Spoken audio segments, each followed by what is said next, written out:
அன்பு சகோதர சகோதரிகளே, அனைவருக்கும் வணக்கம். 27/10/2025 மகா கந்த சஷ்டி விழா நடைபெறுகிறது. முருகப்பெருமானை வழிபடுவதற்கு, கேட்ட வரங்களை பெறுவதற்கு உரிய மிகச்சிறந்த நாள் சஷ்டி திதியாகும். மாதந்தோறும் வளர்பிறை மற்றும் தேய்பிறையில் சஷ்டி திதி வரும்போது பக்தர்கள் முருகப்பெருமானை வேண்டி விரதம் இருப்பர்.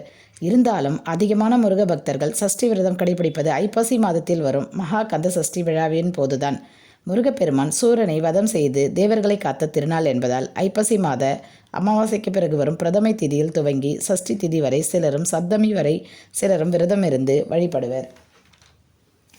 சஷ்டி விரதம் முருகப்பெருமானின் அருளை பெறுவதற்கு பக்தர்கள் கடைபிடிக்கும் ஒரு முக்கியமான விரதம். சஷ்டி திதி தமிழ் மாதங்களில் பரணி நட்சத்திரம் நிறைந்த சுக்லபட்சம் வளர்பிறையிலும் மற்றும் கிருஷ்ணபட்சம் தேய்பிறையிலும் வரும். இந்த விரதம் பக்தர்களுக்கு ஆன்மீக சக்தியை வளர்க்கும் ஒரு பெரிய வாய்ப்பாகும். சூரசம்ஹார நிகழ்ச்சியின் நினைவாகவும் தீய சக்திகளை வெல்லும் சக்தியை பெறுவதற்காகவும் இந்த சஷ்டி விரதம் கடைபிடிக்கப்படுகிறது. மகா கந்த சஷ்டி விரதம் இருப்பதின் பலன்களை பார்ப்போம். சஷ்டி விரதம் இருந்தால் உடலும் மற்றும் மனமும் தூய்மையாகும். சஷ்டி திதியில் விரதம் கடைபிடித்தால் குடும்பத்தில் அமைதி நிலவும். வழிபாட்டின் பலனாக கஷ்டங்களிலிருந்து நாம் விடுபடலாம். திருச்செந்தூரில் கந்த சஷ்டி திருவிழா மிக சிறப்பாக கொண்டாடப்படுகிறது. சூரபத்மனை முருகப்பெருமான் அழித்ததைப் போல் தீய சக்திகளை வெல்ல இந்த சஷ்டி விரதம் உதவும் என்பது ஐதீகம்.